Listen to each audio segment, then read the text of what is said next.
Yes. Hello. Welcome back to Dr. Noor Firdoz Jahan channel, wherein we are exploring the world of business management. Today we are here to discuss the very important function of management, that is staffing. So here we are going to see what is staffing and what are the various functions which are involved in staffing and what manager exactly does under this category of staffing. Right? Before we start this topic in detail, let me ask you something. Have you subscribed to my channel? If not, please subscribe to my channel and keep on sharing my videos to your friends so that more people will get benefit out of it, and write comments in the comment place, correct, wherein I can just see what are the things, extra things you need, and I can always provide you with that, correct, and keep liking my videos and keep sharing my videos. Yes, with that, hope you are going to do that and you are going to support my channel. Let me start with staffing. So as the name says, staffing is nothing but, correct, the staff, S-T-A-F-F. What do you mean by staff? People working in an organization, correct, we call it as staff. So for example, if you go to any company, you ask them, see how many people are working with you, right? Or you call it as, what is the strength of your staff, correct? So staff means people who are working in the organization. So staffing means ensuring that right people are working at the right time, correct, at the right place in the organization, so that the work of the organization will not held up and work will go on smoothly. Because if you don't have people to do the right job at the right time, then work will held up and we will not be able to finish the job on time. So that is why people play a very important role in organization, and staffing functions of management takes care of providing people to the various jobs. So staffing is all about supplying people. So it's a managerial function of staffing involves manning the organization structure through proper and effective selection, then appraisal and development of personnel to fill the role assigned to the employers or workforce. So here basically you have to select the right people, and if you don't have skill, you have to develop their skills and you have to appraise their performance, and you have to ensure that right people are always working in the organization at the right time. Right? Coons and O'Donnell have given the definition of staffing. According to Harold Coons, he says that staffing means filling and keeping filled. See, filling and keeping filled. What filling and what keeping it filled? That is positions in the organization structure. I've told you each organization structure will show you the reporting authority, whom you have to report, who is working below you, who is working above you. So everywhere people are there. So wherever in the structure you need people, the appointment of the people, what you do here is what we call it as staffing. Very important function of management. So, what do you mean? What is the nature of staffing, right? The nature of staffing is, as I told you, it's a third function of management, and very important function of management, because people are called as asset of any organization. If you bought some technology, your competitor can buy technology tomorrow itself, and you will not have any competitive advantage. And if you have got some material, your competitor can also have that material. But if you have best people, then your competitor will not be able to appoint the best people overnight, because getting best people to the organization is an art and it takes its own time. That is why staffing is considered as very important function. And it says that if you wanted to grow your business in the long run, then invest on people, invest on human resources, right? Today people are called as human resources because they are resource of our organization. And let it be any resource are scarce. That is why you need management. So staffing is all about managing the human resource. So nature of staffing is an important managerial function. Then staffing is pervasive activity. As I told you, meaning of pervasive I've already told you, right? What do you mean by that?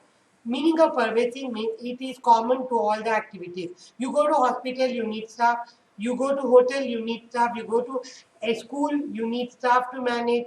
Correct? You go to manufacturing organization, you need staff. You go to any saloon, you need staff. So it's a pervasive activity. And staffing is a continuous function, because people join organization, they work and they leave. Once they leave, you have to appoint the people again. So that is why we say planning is pervasive in nature, and planning is a continuous activity. It's a circle. Today they join, then they work, then they resign, Then again you have to appoint the new set of people. So it's a continuous activity. Then planning is considered as the very efficient, the basis of staffing function is efficient management of personnel. You have to manage the people effectively. Let me, here little detail I want to explain you. What do you mean by efficient? You remember the difference between effectiveness and efficiency. I explained it in my previous classes. So efficient means with the lesser and the lesser input, you have to create a maximum output. So your staff, with the minimum number of staff, maximum activities you should be able to perform. So that's a basic activity of staffing. Then staffing help in placing the right man at the right place, at the right job. I told you, see, today I need people. Today this task has to be done. Then tomorrow, today only you have to provide the people. If you are providing people tomorrow, it is not going to serve any purpose. So staffing helps in placing the right man at the right job. Then staffing is performed by all managers. This is very important. When staffing is done by all level managers, the top level management will take care of staffing at their level, middle level manager will take care of staffing at their level, and lower level manager will take care of staffing at their level. Every manager have to staff their department, have to staff their organization. Otherwise, they will not have any people to perform. So, did you get the meaning? What is staffing and what is the nature of staffing? Yes.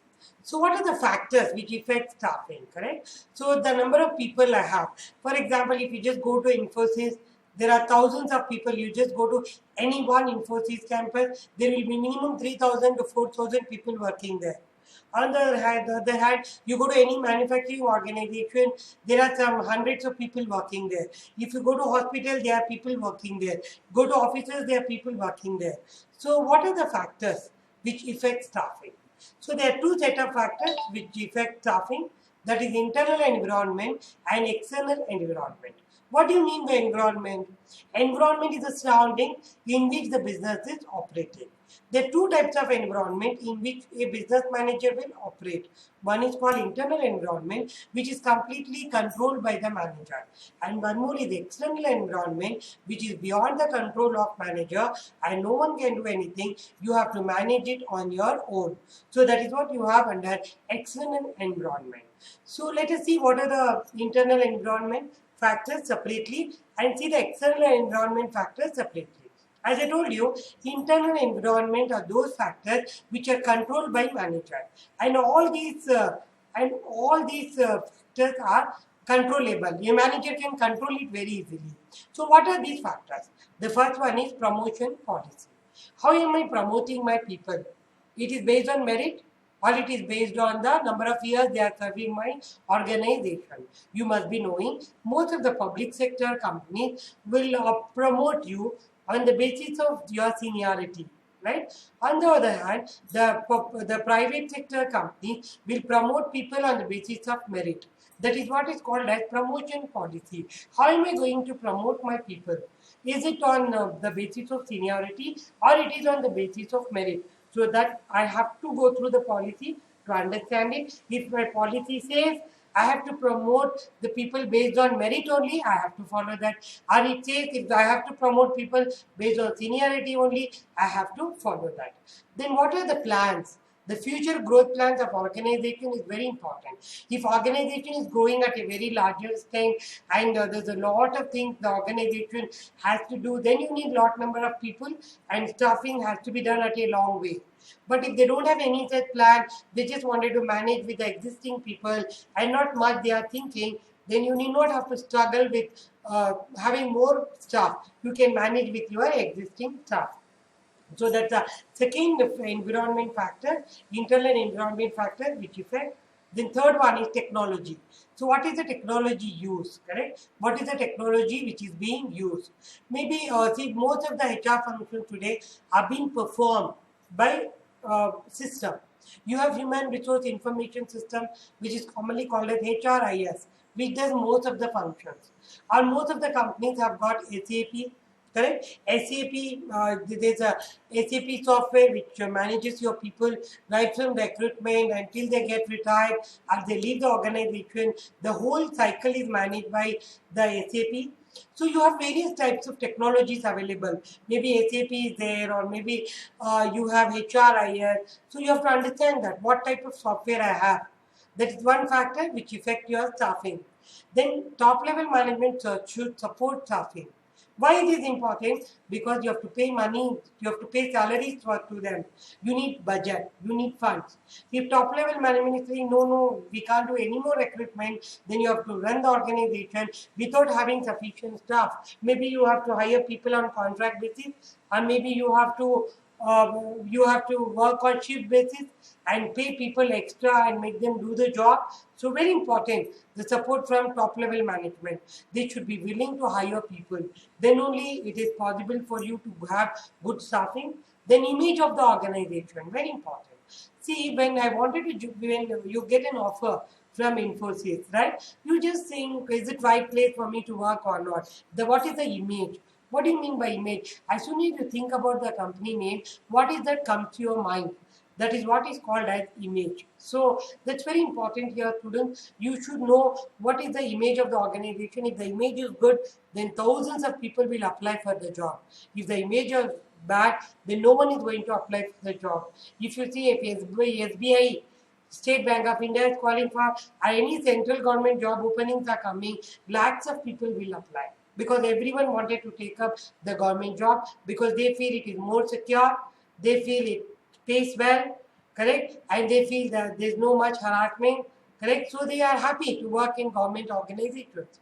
On the other hand, if a small scale company is giving it is calling for the people, not many applications will come. The reason is people are not aware of this and they get the job security. Is the company going to sustain in long run? Will they pay me? Whether I have growth opportunities? So many questions will come to your mind.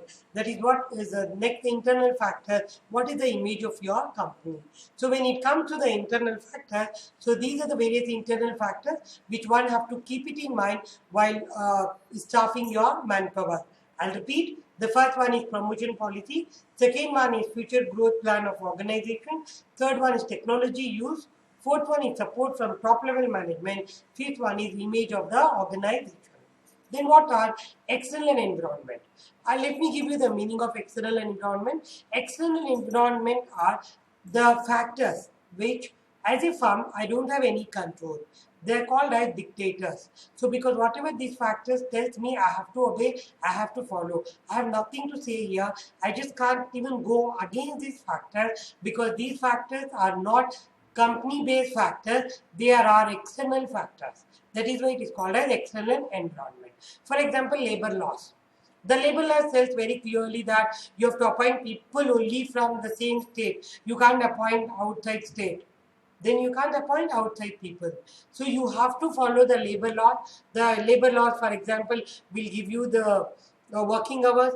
Like maximum 8 hours only people have to work. More than that, you can't make people work. So that can be a labor law. You have to follow because government gives the laws. You have to obey. You have to follow. If you don't follow, employees can always take action on you.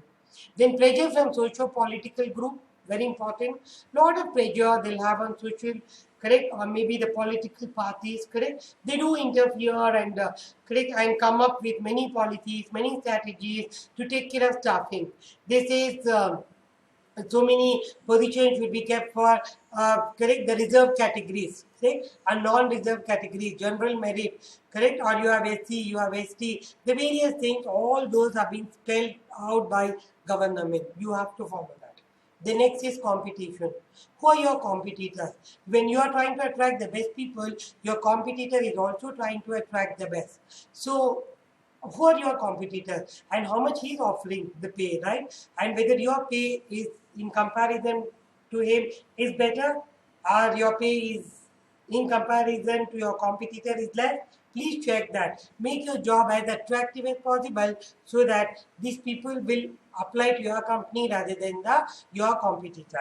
So the external environment, whether my staffing should be very much correct, my staffing is very tough or easy, that will get decided by competition. So my staffing function get influenced by labor laws, pressure from political and social group, competition, very important, competitors, right? What is their strategy, what they are doing it. Then educational standards, very important. See, you have a recruitment for lower level employees and top level employees. So, and recruiting these two is completely different. So, what are the educational standards you require? So, accordingly, your staffing function will vary. For example, you have staffing for Group A people, Group B, Group C, Group D. Each one have got its own challenges. You should know what are the challenges involved in each one of it and try to appoint the best people. Then the other external factor, so maybe see now what has happened, the pandemic has happened, all the people have left, correct? All the people have left to their native, so we don't have people here. So this is the immediate factor, environment factor, which is affecting my business. So how am I going to recruit people for my organization? So those are called as the external factors. So what we have done today, what do you mean by staffing, definition of staffing, and what are the factors which affect staffing and what are the nature of staffing, right? So these are the topics we have done today. Hope you are able to follow, correct? You got to know what is staffing and how staffing function is being performed under various factors. Yes, if you like my video, please like the video and share videos and subscribe to my channel, correct? So keep learning. So see you in the next lab. Till then, take care.